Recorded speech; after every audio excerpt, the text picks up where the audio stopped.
Continuing education knows that at the end, students want to graduate, and we can help them do that because we take the time to really listen to their needs and we understand all the different options that are available across the campus for them. We don't take a cookie cutter approach. We realize each student comes with their own story. So whether it's a part-time student looking to complete a degree program or someone just looking for online courses, we're there to connect them to the resources of the university.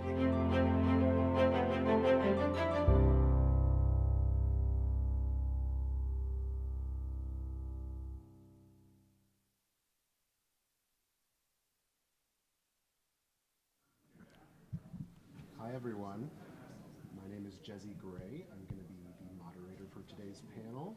And for recording purposes, today is Friday, April 12, 2024. It's 3:30 p.m. and this is panel number 17961.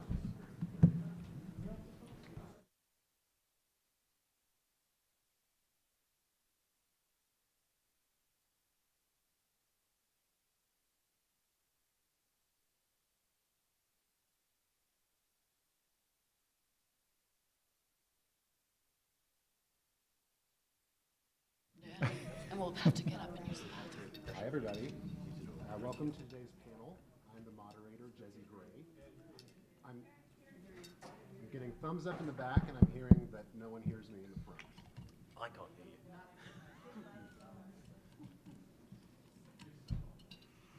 Can we get some tech help? Is that better? How about this? I think it's a mic issue. Yeah, I don't think yours is working. I've got a green light. Hello. Oh, mine's working. How about that? Do you want to swap?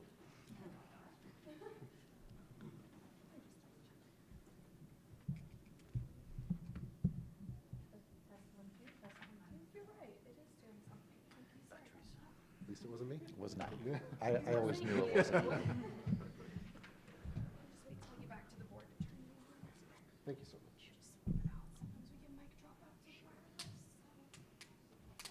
No worries. How's this, folks? I think she's got to turn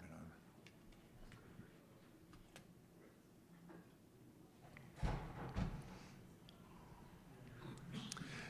on. Hey, everybody. How's that? You good? Welcome to today's panel. I'm the moderator, Jesse Gray. I'm the Arts and Culture Editor at Boulder Weekly. And for recording purposes, today is Friday, April 12, 2024. It is 3:30 p.m., and this is panel number 17961, titled Horror Genre in Art, Theater, and Film. Before we get started, I need to say that the University of Colorado Boulder, Colorado's flagship university, honors and recognizes the many contributions of indigenous peoples in our state. CU Boulder acknowledges that it is located on the traditional territories of the ancestral homelands of the Cheyenne, Arapaho, Ute, and many other Native American nations. Their forced removal from these territories has caused devastating and lasting impacts. While the University of Colorado Boulder can never undo or rectify the devastation wrought on indigenous peoples, we commit to improving and enhancing engagement with indigenous peoples and issues locally and globally. Another thing I'd like to mention is that we want to be sure you all get a chance to ask questions today. And so this is how we're going to handle that. We'll reserve some time at the end of the discussion, and we'll be using a note card system. So that's how we'll be receiving questions from you all. So at any time in the session, just raise your hand, and one of our producers here in the back you'll see them right back here. They'll come by and they'll give you a note card and a writing utensil. And just be sure that you write legibly when you're putting your questions down. Be direct, and let us know if you're a student, please. And then when you finish, just raise your hand again, and the producer will bring your question up to me. So I urge everyone to please make your questions brief and to the point, once again.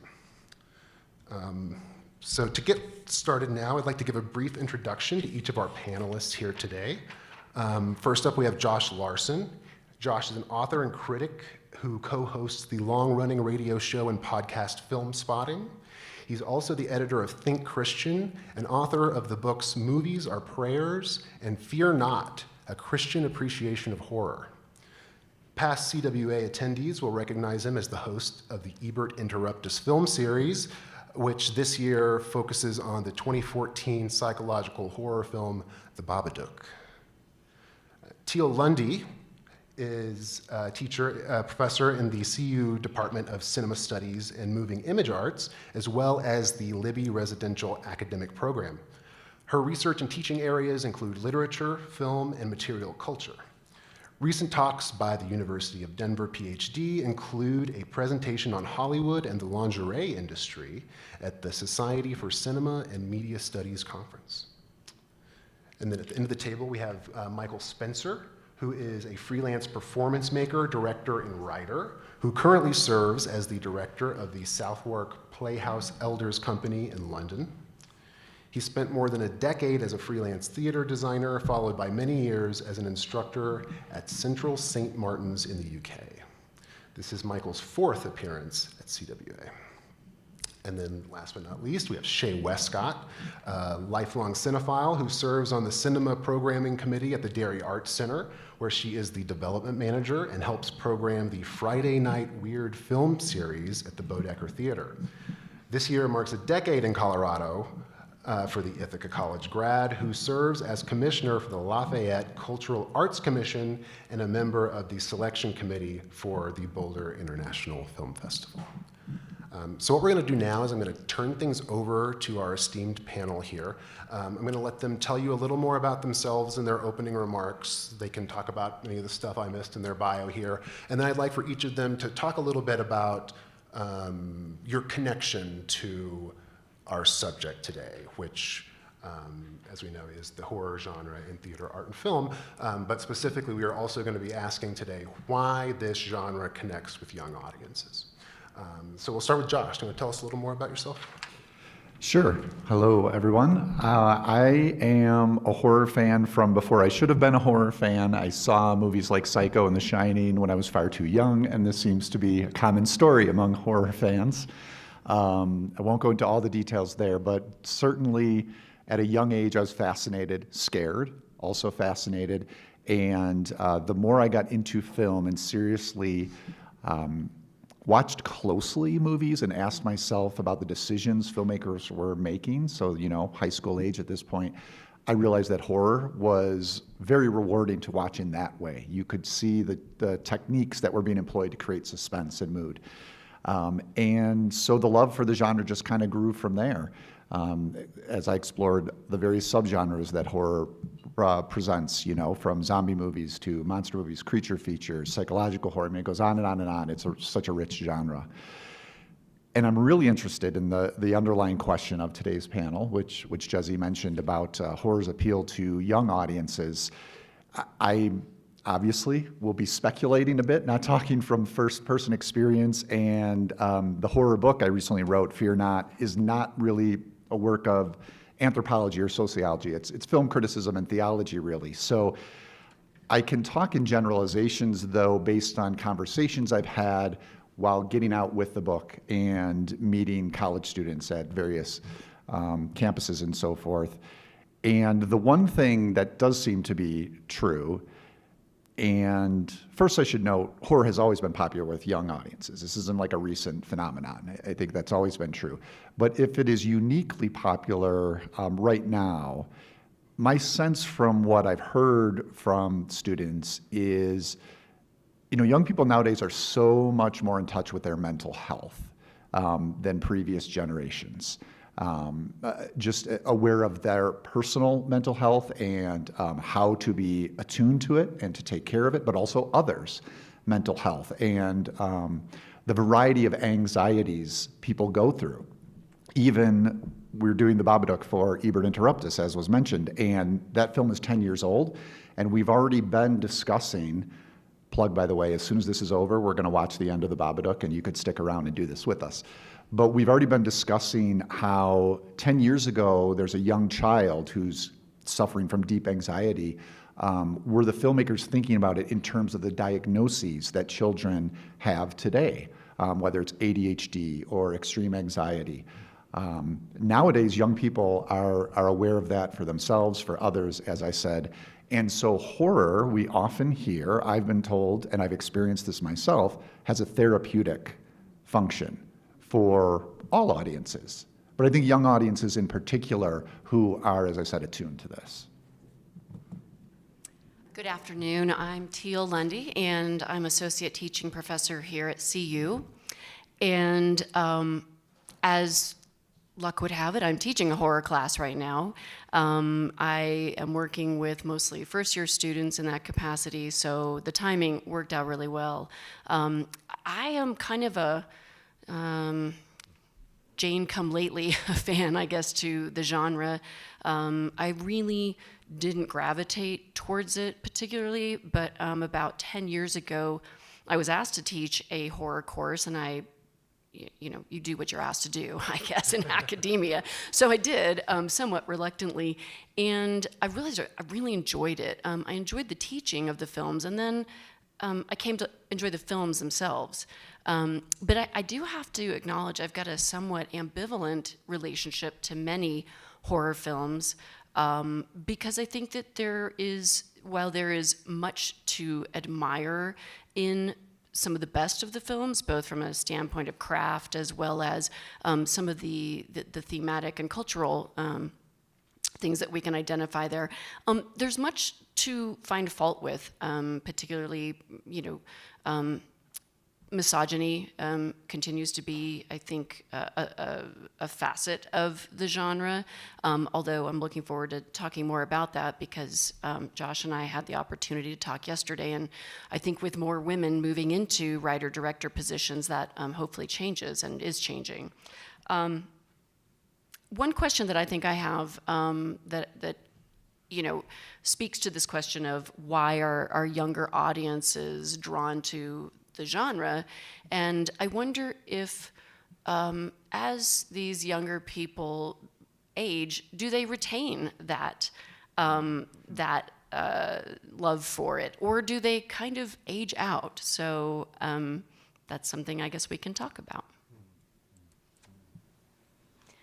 Hi, my name is Shay Westcott. I work at the Dairy Arts Center here in Boulder. We are Boulder's only year-round art house cinema, and as we mentioned during the intro, one of our programs is Friday Night Weird, which, while not entirely horror films, is really dedicated to more transgressive films that you don't normally see in that type of theater setting during the daytime.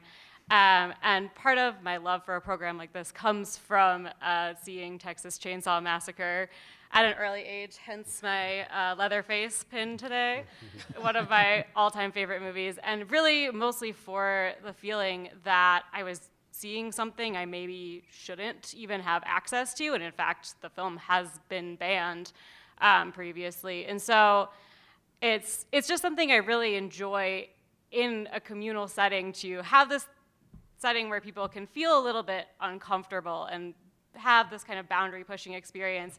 And it's funny you mentioned the kind of misogyny in horror, because one of my actual proudest moments for Friday Night Weird is we did a screening of Herschel Gordon Lewis's Blood Feast, and while it was a small audience, it was entirely women that showed up. And so I think there is something to this catharsis of just really hyper violent films that I relate to, and I think a lot of others do as well.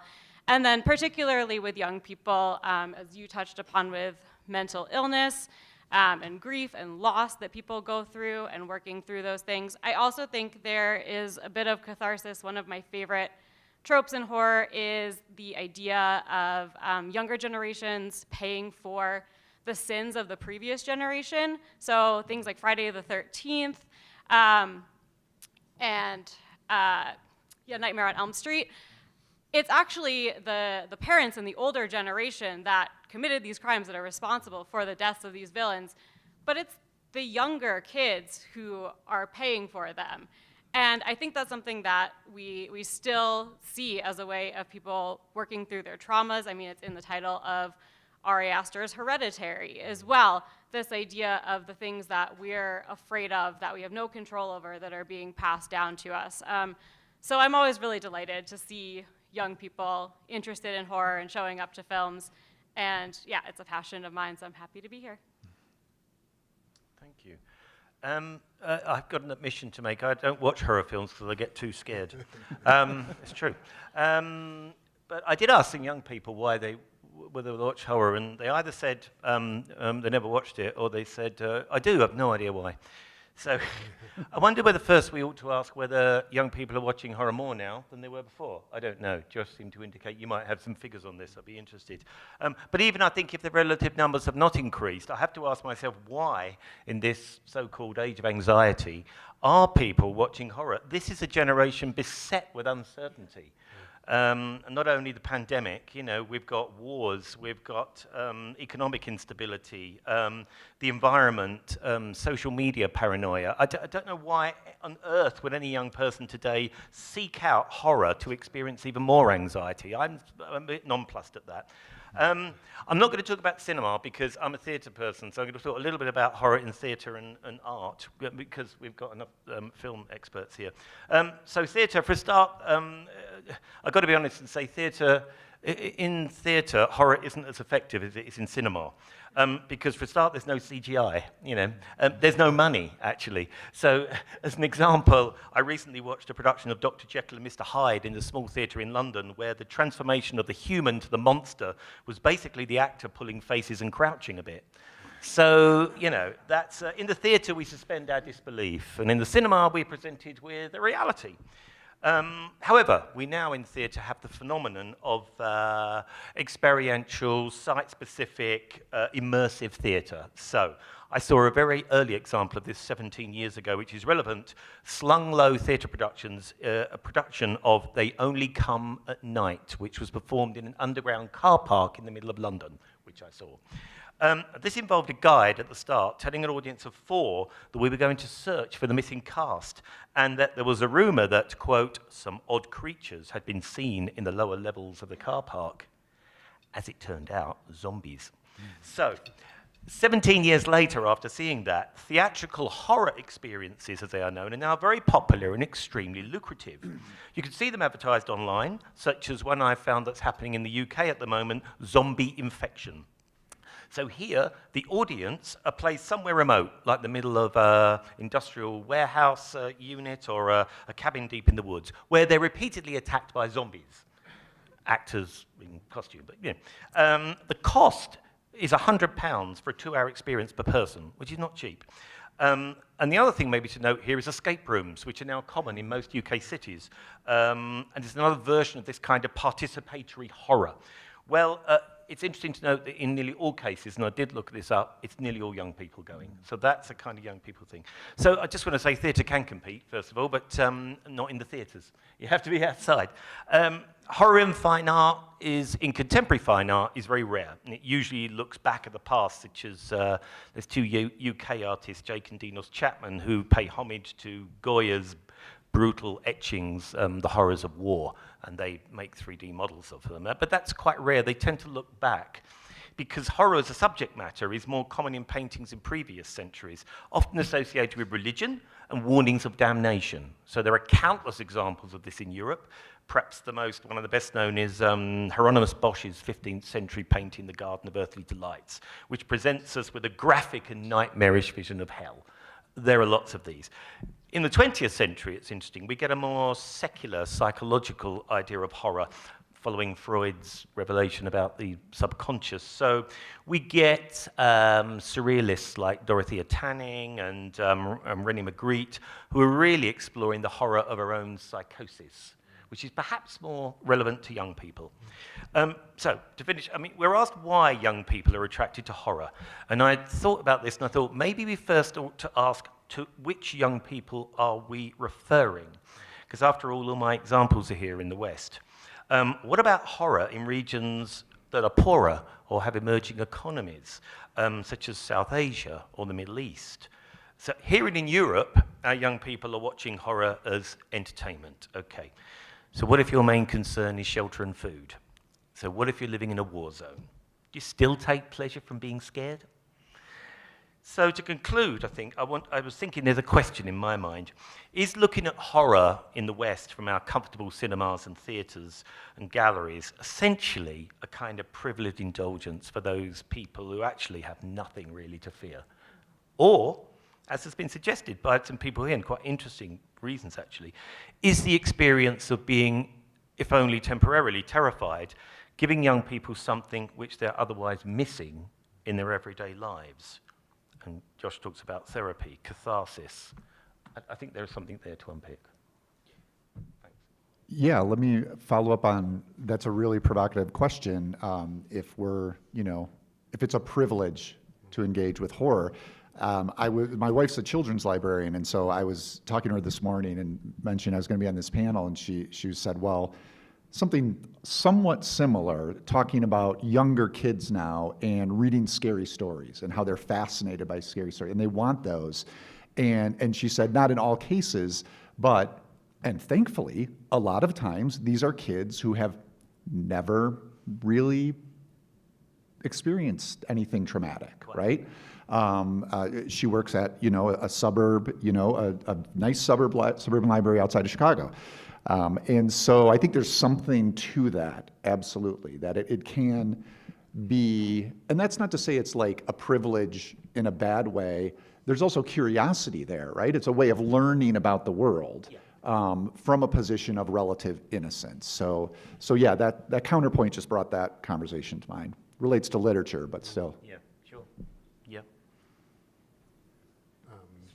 And I wanted to say, to Michael's point earlier, the question aside of privilege and, where and in what context you exist, and to your point about why we would seek out this anxiety-inducing content in a world that's already so uncertain, that to me is a really fascinating question. I'd love to kind of turn that on the panel a little bit. Do any of y'all have thoughts that we might unspool here in terms of why we're drawn to this in a world that's already scary enough? It's something actually that Shay said made me interested. I'd never thought about before. And you were saying about the generation, the previous generation causing problems, and it made me think of the sins of the fathers, the expression. So my generation, of the generation that have screwed it up for the generations that followed. We've ruined the planet, we've kind of, everything's in a mess, largely because of my generation. Maybe there is something in those horror movies that is kind of trying to work through that and trying to give, okay, well, now we can see it. It's clear, because actually it's rarely discussed or talked about, particularly in terms of the environment. I'm not saying horror films are about the environment. I'm saying they're a way, maybe, of approaching that subject. No, absolutely. I mean, I think the environment was also on my mind when I was making that statement, but also just generational traumas and the economy. I mean, films about class as horror are incredibly popular. And so I think there is something absolutely to that point. I also think it is just a natural human phenomenon, and maybe it is a bit of privilege that we seek out adrenaline. Hypothetically, humans are not supposed to like spicy foods, but it's a way that we've adapted to just kind of try something that just hurts a little bit, because there's kind of a fun behavior in that. It's also cultural, it's a learned behavior. You want to be more like your community, and so horror is definitely a communal art form as well. People like to go together to be scared. My partner has a teenage daughter, and while she doesn't go to the cinema as much as we'd like, her and her friends are always doing watch parties. So they go on Netflix or Prime or things like that, and they all start the movie at the same time, and then they're on, their phones or on Zoom or whatever, conversing with each other. So it's this way of processing together as well.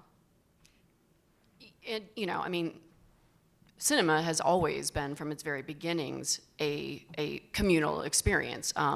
I think it will continue to be. I'm hopeful that it will be. But I think that more than almost any other genre, horror really lends itself to experiencing it amongst other people in real time and space. Because, when you have those jump scares and you have, 100 people in the same space all jumping at the same time, it's more powerful than if you're watching it at home alone on Netflix, I guess the same thing could maybe be said about, the melodrama and the experience of, that kind of, cathartic release there, but I really think that there is something unique about horror that lends itself to that experience. As I said, I have the good fortune of working with young viewers right now, and so when I was asked to be on this panel, I had this provocative question: why are young people attracted to the genre? And I thought about it, and I wrote some things down, and then I was like, I'll just ask them. Why not go right to them? And I heard a number of kind of wide-ranging responses, but one that seemed, there was a through point, I think, among most of my students, was that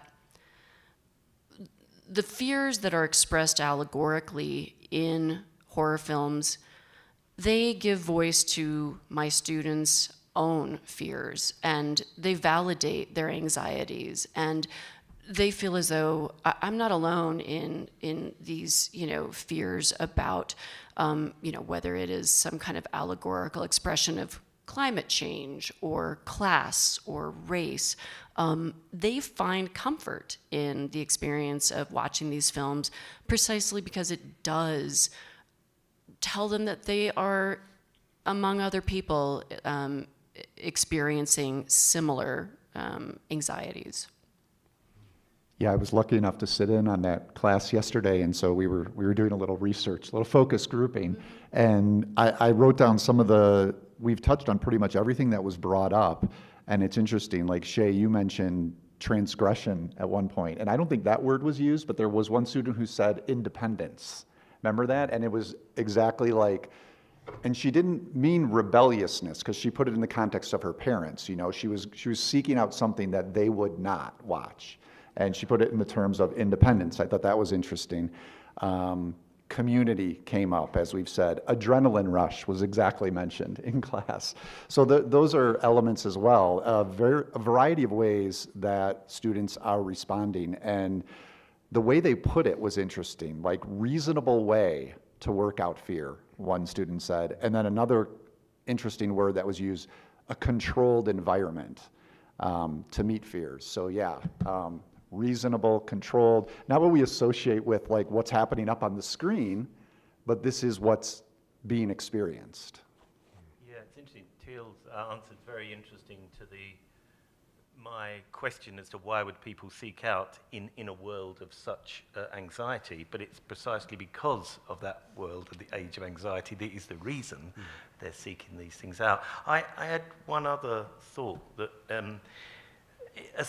we live in a very a couple of times people have said catharsis, this kind of extreme emotional response to something. And I think we do live in a world that is very risk averse. Young people particularly are protected all the time from things.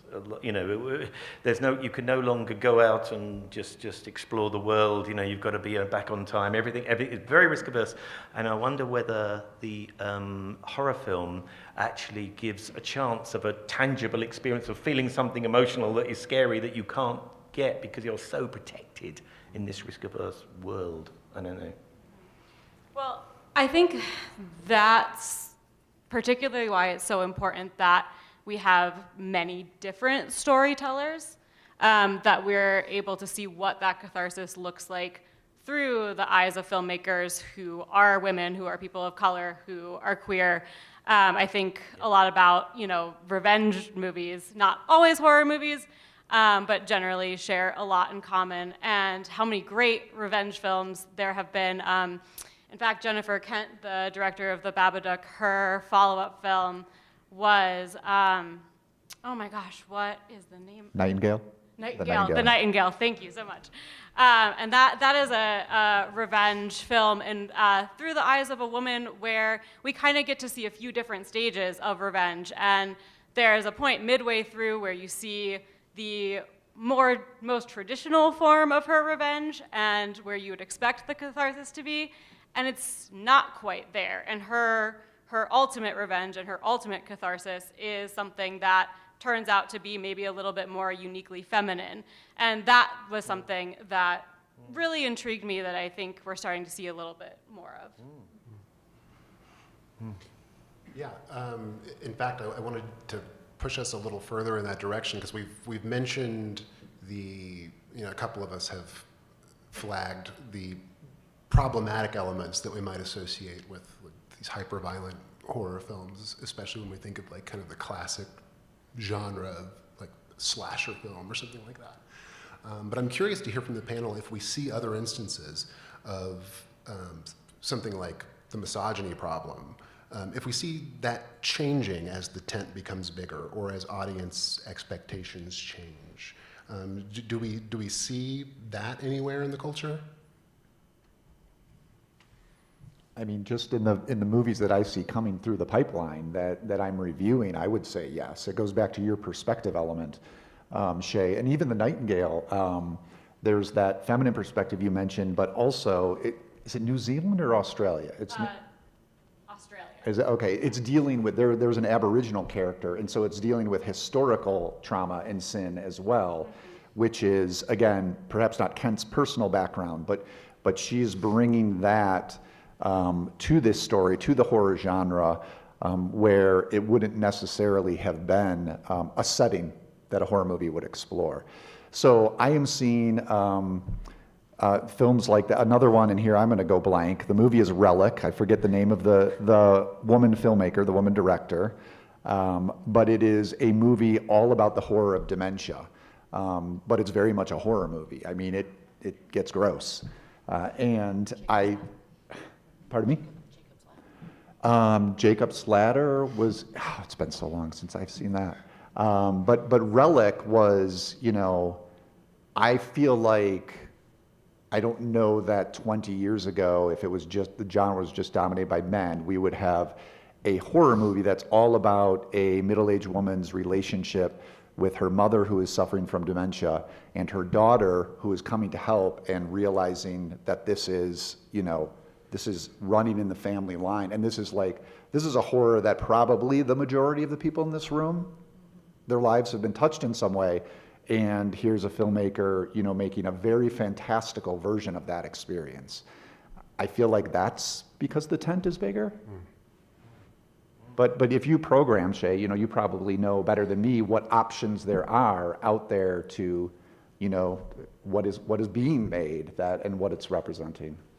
Yeah, absolutely. I mean, while I think nowhere near perfect, we're definitely seeing, like I said, just more diverse voices behind the camera. And I think audiences are really asking for that too. I mean, generally, it's kind of a great rule that we've come to find that if a film has queer themes, young people will show up. So every film that is, queer revenge, queer horror, we're like, let's do it, because people like it, and we get to introduce this new audience who otherwise also might not feel welcome in their space or in our space or know that programming is even happening. So that is definitely something that's becoming more prominent, but I mean, there is absolutely still the same old misogyny, and there is still the kind of, bro type horror of. It's interesting until Tia mentioned it. I feel stupid saying this, but I never thought of it as a misogynistic genre, and now I think of it, it's so obvious. It is so obvious. It is always the female running away from we're going back to the 50s, running away from the monster and screaming and defenseless. And yeah, there is a film I was trying to remember. The trouble is with doing this panel, you think, yeah, I can't remember the film and I can't remember any. And I was trying to think of the actress, and I couldn't remember her, but she was in The Girl with the Pearl Earring. That's all I can remember. And that was her breakthrough film, and she's Scarlett Johansson. Scarlett Johansson was in a film where she was a female who was a kind of killer. She was killing men, and it was kind of horror. Oh, we're talking about Under the Skin? Yes. Yes. That's amazing. I mean, and that's, when I thought about it, that's the only film I've seen that kind of turned the tables, really. And the men were the victims, and she was absolutely in control, and this killer. Under the Skin, that's it. I can't remember who made it. Can you remember? Jonathan Glazer. Jonathan Glazer, of Yeah. course. Yeah, Yes. yeah. Yes, amazing. Yeah, who's just made an award-winning film, hasn't he? Just made. Yes, Sorry. Zone of Interest. Zone of Interest, of which course. just won Best International Feature. It's an amazing film, and a sort of horror. Only, well, yeah. I mean, a different kind of horror, maybe. Anyway, sorry. Jonathan Glazer, yeah. One filmmaker we haven't talked about is Jordan Peele, who gets brought up in a lot of these conversations in terms of like a new guard of the horror genre, heralded for his, turning social issues over in the light through his films. But it strikes me that this is, on its face, not exactly new. It seems like we've been working through cultural anxieties through horror in various ways. Frankenstein and the Industrial Revolution, for example, But I'm curious if the way that's being done today by filmmakers like Jordan Peele et al., what's different about it? If the fundamental, using the genre and using those filmmaking techniques to explore the things that are making us anxious as a culture, like if that itself has always kind of been part of the game, what's different now in these new crops of films over the past, say, 10 years, 15 years? I'm just, thinking on my feet here, but, it seems like, particularly when you think about Jordan Peele's films, these are films that they don't even really allegorize the threat or the monster. They take it head on. Whereas something like Frankenstein or The Bride of Frankenstein or, Dracula, they really kind of wrap those cultural anxieties in a pretty safe cloak of metaphor. So, Dracula from 1931, it becomes a metaphor for xenophobia and for anti-Semitism that was really widespread then. But it's still a vampire movie. That's one of the big differences I think I see. Yeah, no, that's great. Yeah, I hadn't really thought about that with Peele, but you're very right, especially with Get Out, his breakout film, right? So I think Peele is connected to what we were just talking about with the bringing in more diverse voices. As a black filmmaker, his debut is very much concerned about, racial divisions in the U.S., and white supremacy, really, and it's there in the plot, as Teal is saying. It's not metaphorical at all. In the book, I look at different subgenres in each chapter, and so I put Peele in a chapter what I call prophetic horror, which is thinking of Old Testament prophets calling out society for their sins, and this is what Peele has been doing, to my mind, with especially with his first two films.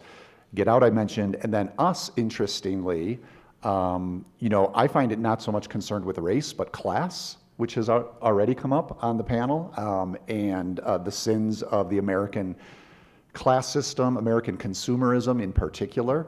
I won't go into the crazy plot of Us. It'll take too long. But it is also prophetic in the sense that it is calling a people to an awakening of a national sin. And in the case of that film, I read it as consumerism, and what that costs others for those of us who are, again, comfortable, privileged, have so many products. What are we willing to make others suffer so we can live that way? That's what I see in Us. It's pretty literal as well. Now that you're mentioning that.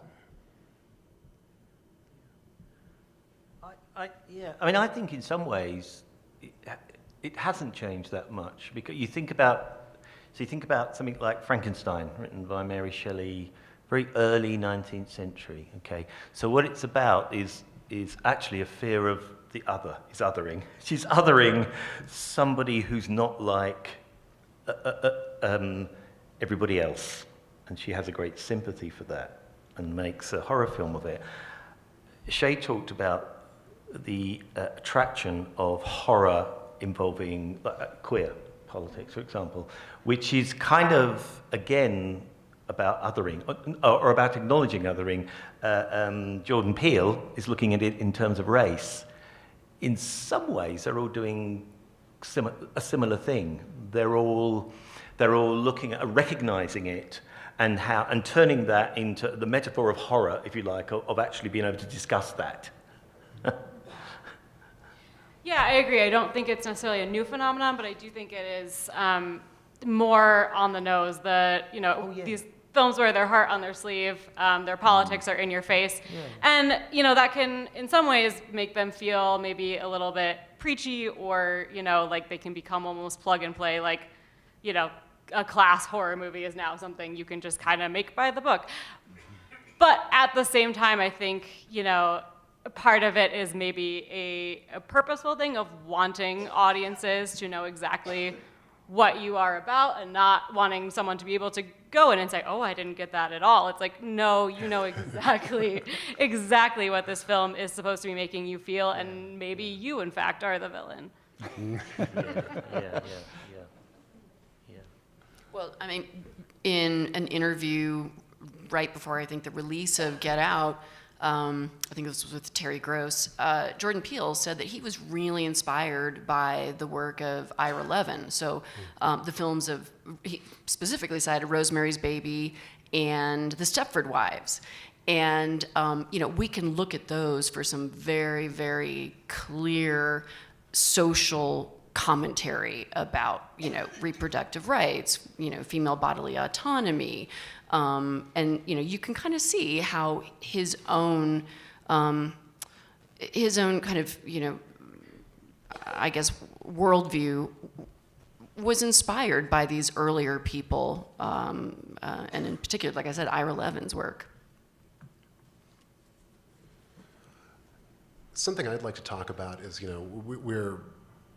we're hashing out these sort of top line thematic social considerations about how young people are responding to horror, but maybe we could talk a little bit about what's in the techniques of these films that makes them so delicious, that keeps us coming back to this well and scaring ourselves to death. Why are these films so fun, I guess is the question. I'm not a film expert. I actually was going to sort of bounce it over to you, because I'm curious, you acknowledge that there are certain challenges in doing horror on a stage, but how does one do it, and how do you make it scary? Well, I have to say, I've never seen anything on the stage. I've seen some horror things. I've seen productions of Frankenstein, The Woman in Black. It's usually not that great, I have to say. In terms of, you're not really scared. I'm not scared. The reason I don't watch horror films is because I get too scared. I literally, and I see something coming and I can't because I'm terrified by it. I've never had that experience, anything like that in the theatre. The thing that I was pointing out that maybe is theatrical is this idea, and I guess it comes back to the experience, the catharsis thing of going through something, because young people want to actually be in a space where there are zombies actually attacking them, I mean, and they're paying a lot of money for that, and sometimes it's the whole weekend. I mean, this is big money, it's very commercial. So what that's telling us is that they want to feel something. They want to feel something in still a safe space, okay, but they want to feel something that is extreme. Which they can't experience in their everyday lives. Going back to, the risk-averse thing, let's put ourselves in a really difficult position. So that's when it works in theatre terms, and it is theatre because it's live, as opposed to recorded on the screen. That's when it works. I don't think it ever really works in the conventional theatre, not that I've ever seen. Can I share a theatrical horror experience that was very Yeah. scary? And it'll tie to your question, which why it's delicious. Yeah. That's great. It does get delicious. So this was around Halloween. We went to, in Chicago, there was I forget what they called it, but it was in a garage as well, next to Steppenwolf Theater. I'm sure some of you are familiar with Steppenwolf, but they have a little tiny theater in their garage, their parking garage. And they gave it over to a puppet production company where you would go in, and you had to wait in a creepy lobby, and it was all dark, and then you would get to go with a small group through a curtain like this, and they would have 6, maybe 7 little stages set up where you peeked through these little peepholes, and then you would see some sort of single stage story sort of play out. And the one that came to mind first, a lot of them, there was body horror, they were gross, they were weird, but there was one where they're laying on the ground was out of crumpled paper, the shape of a body. and you're looking at it and you're just staring at it, and you can like see someone in this corner is also looking, and you're kind of looking in their eyes like, what's going on here? So it was kind of communal too. And just slowly, ever so slowly, the paper would rise in a way where it looked like this figure was breathing. It wasn't scary like I jumped back, but it was like, ugh. And that was the production. It was like 3 to 5 minutes, and there would be other movements.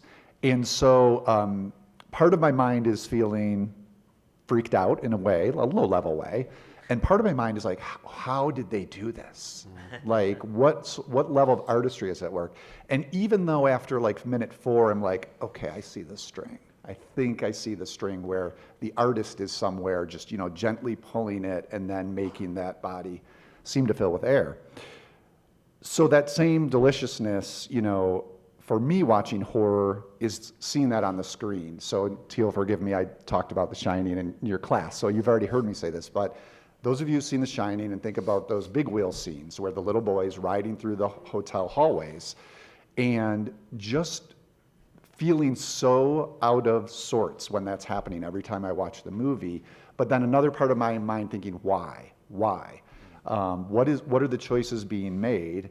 And then you learn about it, you read about it, or you know just from watching a lot of movies, they're using this Steadicam camera that the camera operator is sitting in a wheelchair following this boy, allowing for a single take, so there's no cut, there's no edit.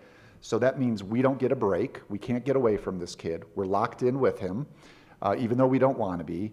And also the movement of the camera is also, it's as if the camera is pulling us in. So it's very visceral. And this is what horror does so well. It's the adrenaline rush element, whether you're young or not. And for me, that's kind of the deliciousness of it. I think horror does that amazingly well. Yeah.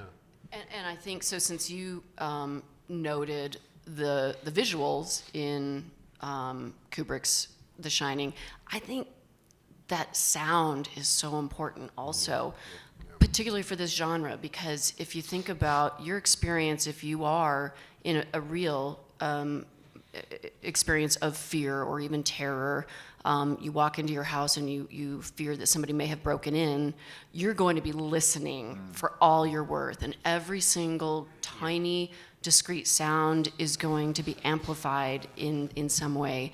And really good horror films, they work with the sound landscape so effectively. And that's not to say that, you know, I mean, obviously there were silent era horror films like Nosferatu, but I think that some of my favorite horror films, like The Exorcist, you know, the sound in The Exorcist, all of those, the sound effects that are part of that kind of, you know, the fabric of the sonic landscape are so powerful. So I think more than other genres, sound is really critical to it and gives it just that much more, you know, kind of visceral power. Yeah, I totally agree. Sorry, I just want to say I totally agree, because that's why I can't watch horror films. It's not actually the thing that I've seen that horrifies me. It's the start of the music that tells me something terrible is going to happen, and that's why I switch off, because I can't take it. No, I can't take it. No, I don't want to do it.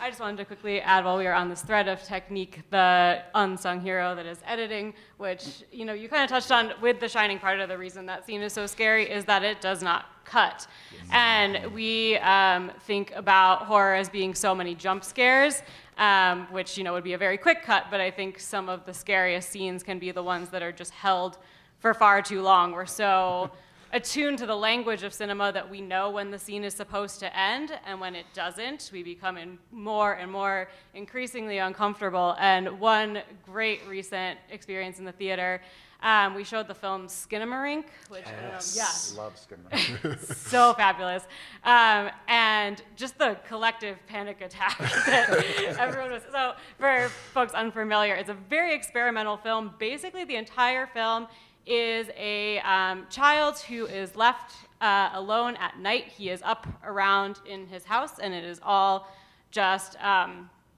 from that perspective. And it's basically like you're walking through this dreamscape nightmare with this kid as they are up all night and you don't know what's real and what's not, but some of the most effective scenes are just staring at a wall from a really weird angle for like a minute straight. And the more you do it, you're just like, I have to look away from this wall. I am going to die if we don't cut away from this wall.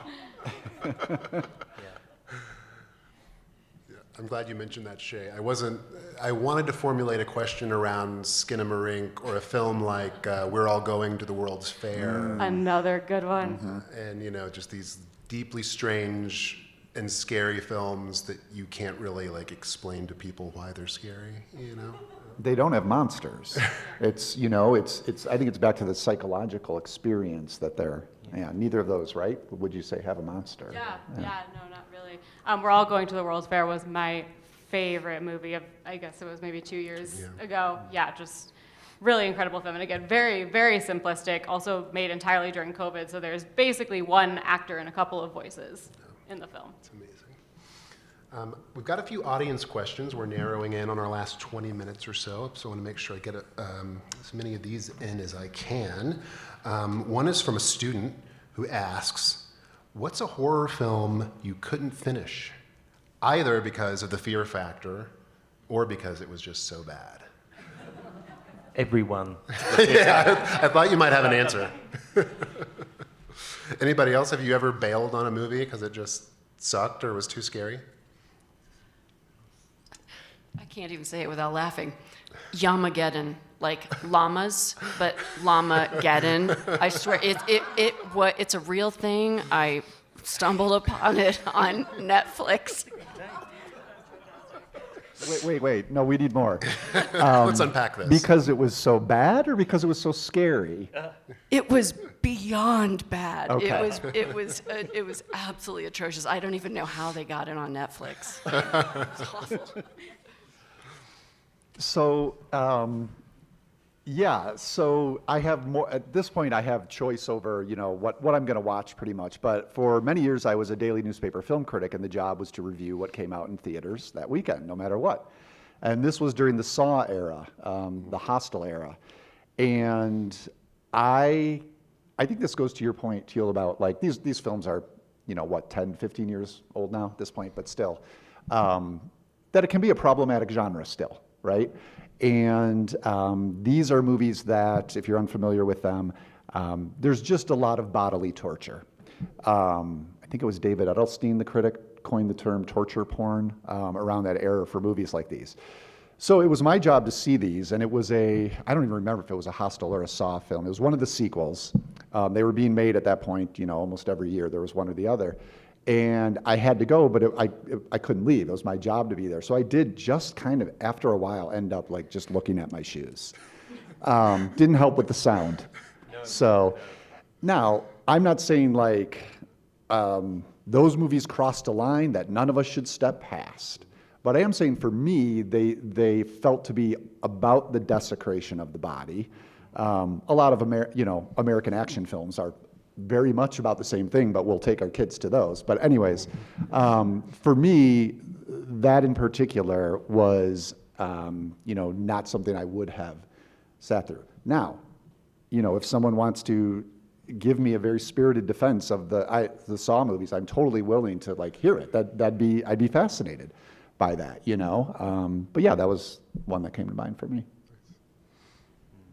Well, it's funny, we actually had a question about the relationship between, someone asked, is there a through line or a connection between pornography and horror in terms of what they say, the arousal and the adrenaline rush in a sanitized world? Well, question asker says. I can say you've got to look at some vampire films for that. I mean, because the whole thing is kind of mixed up with sex and desire, and comes from the idea of unconscious desire.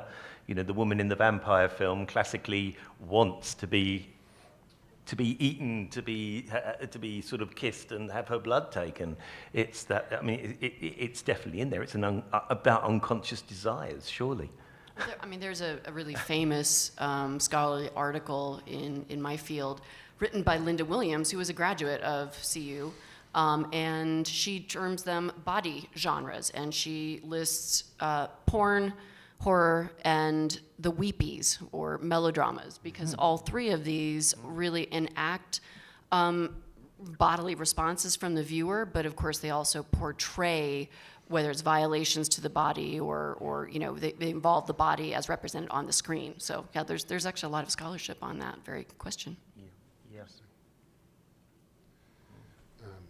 Shay, we've got a question for you. Someone wants to know if you could talk more about class as horror, e.g. Parasite is the example they gave us. Oh, Yeah, yeah. good one. I mean, yeah, so Parasite is a great example. In fact, we just did a course at the Dairy called How to Watch a Movie that we, you know, break down kind of all the different ways that you can look at film critically.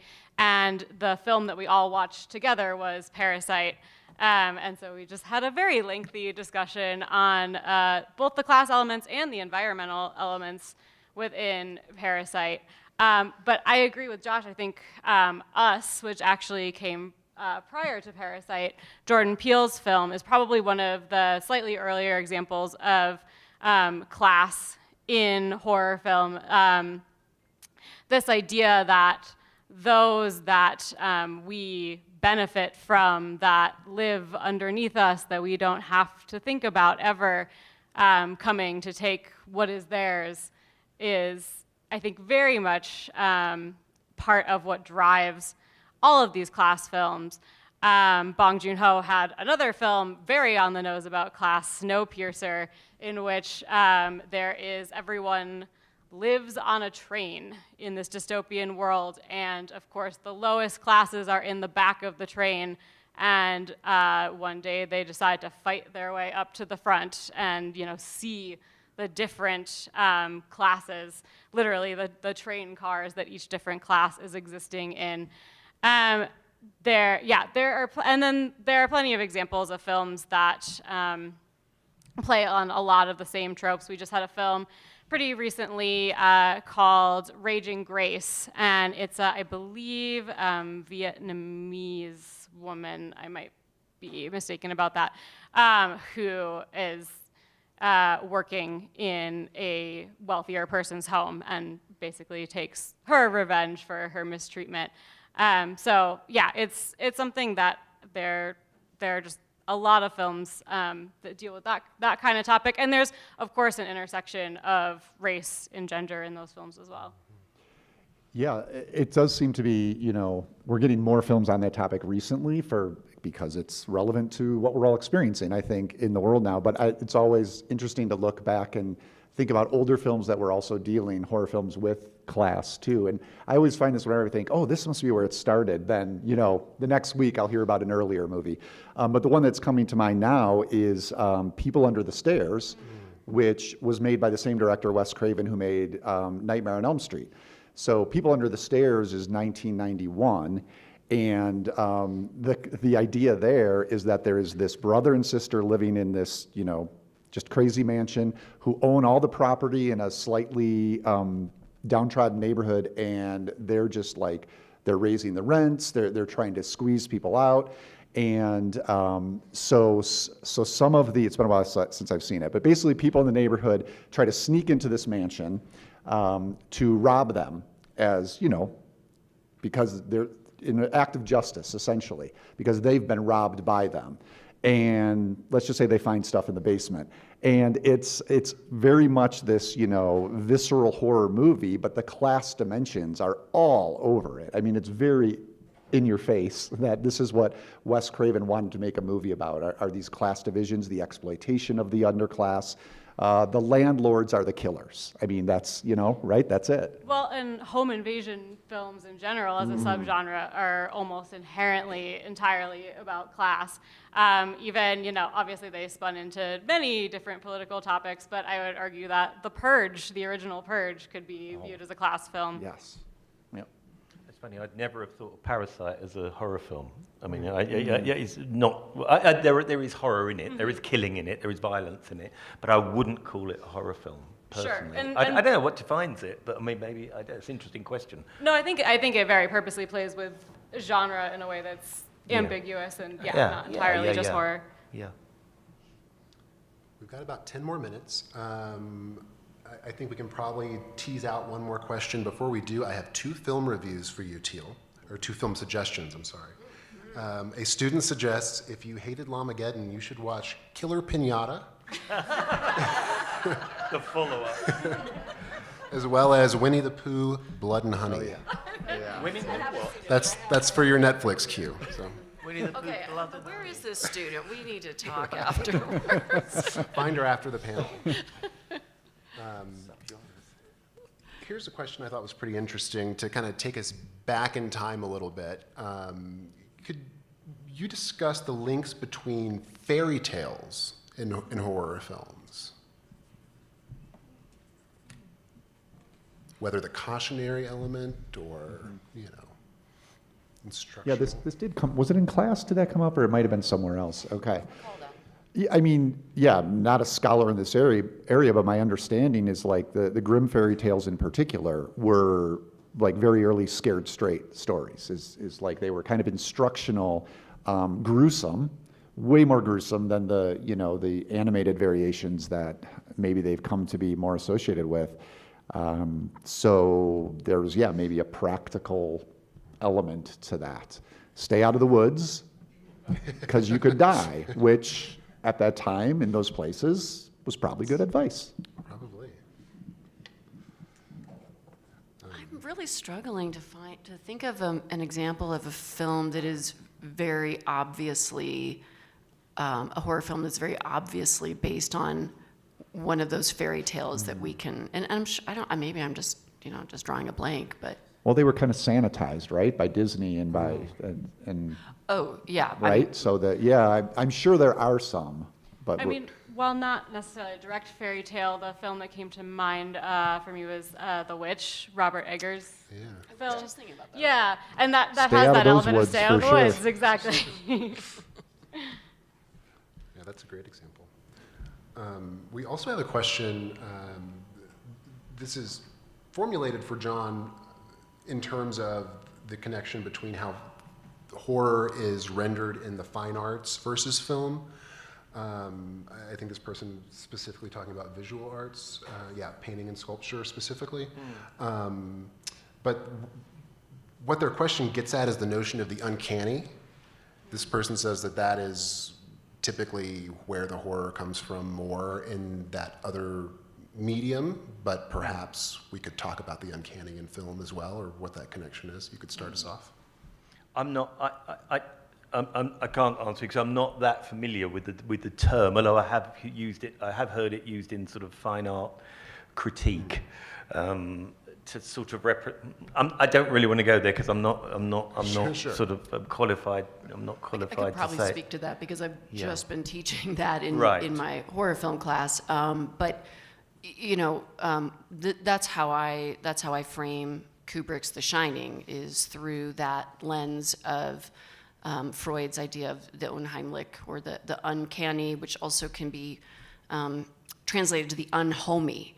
And it's the notion of something being at once familiar and unfamiliar to the extent that it's almost alien. And Freud said that this experience comes from the repetition. And so, there's nothing more familiar for many of us, at least, than, the family home that we grew up in, right? If you lived in the same house for 15 years or more, then you know every creak on every, the third step is the one you want to skip, and right? But and I think that that's why The Shining is so scary, is because it's dealing with that idea of the repetition over and over again. And when something ceases to be familiar in a comforting way, all of a sudden it's shocking in an unfamiliar kind of alien way. The uncanny is a great. It really is an interesting lens that opens up a lot of horror films, especially horror films that I think are ghost stories, which is how I categorize The Shining. And in fact, some of the scariest moments in cinema that come to my mind, are not even necessarily in a horror film, but I'm thinking of someone like David Lynch, who does that so well, right? Just putting you in a space that is not right in some way. Something's off.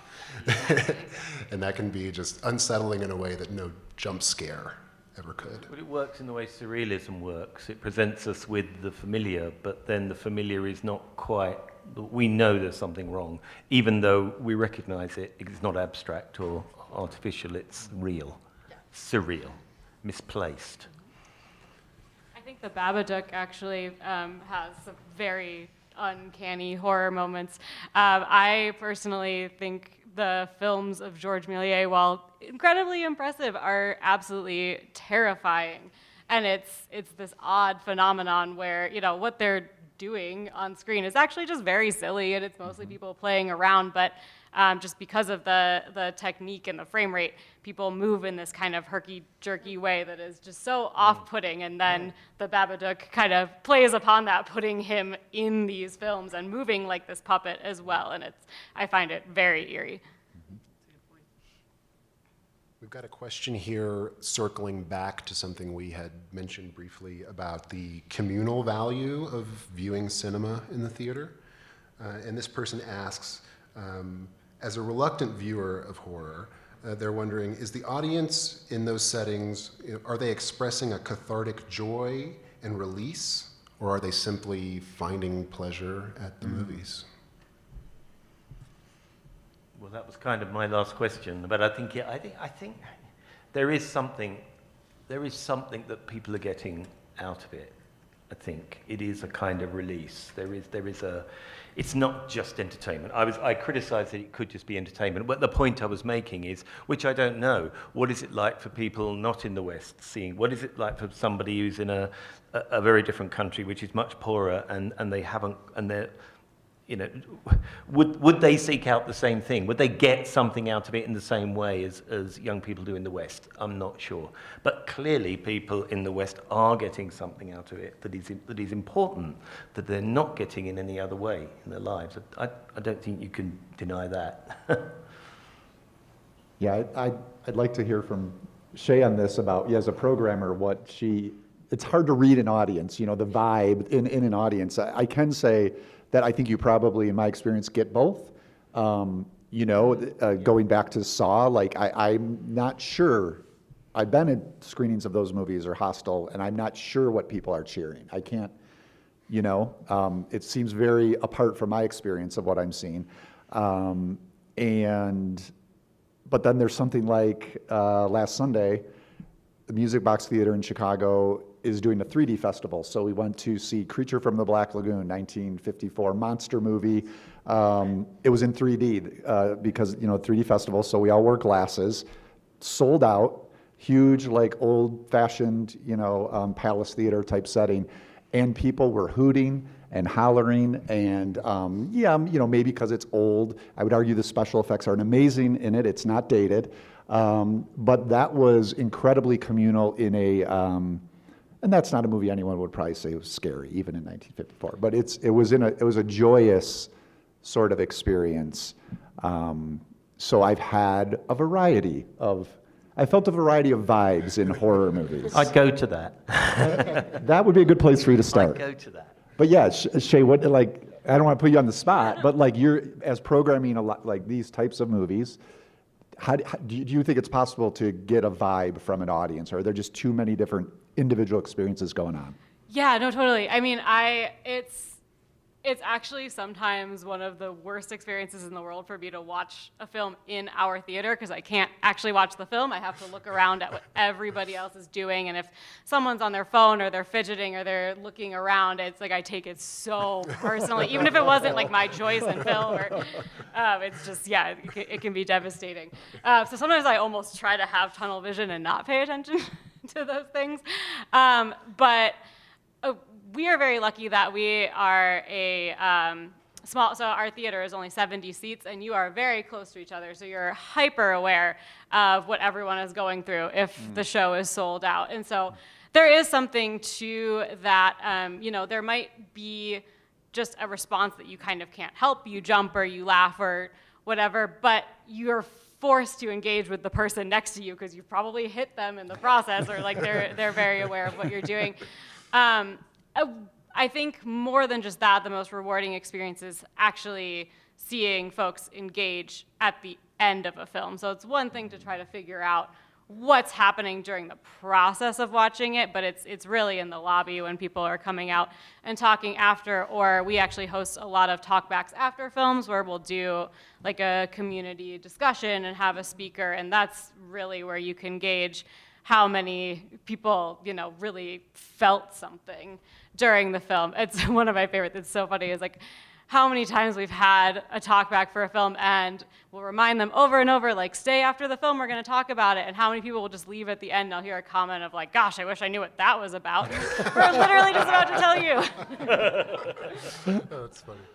All right, folks, it is 4:40. So thanks to our panelists and thanks to all of you for being here today. We appreciate it.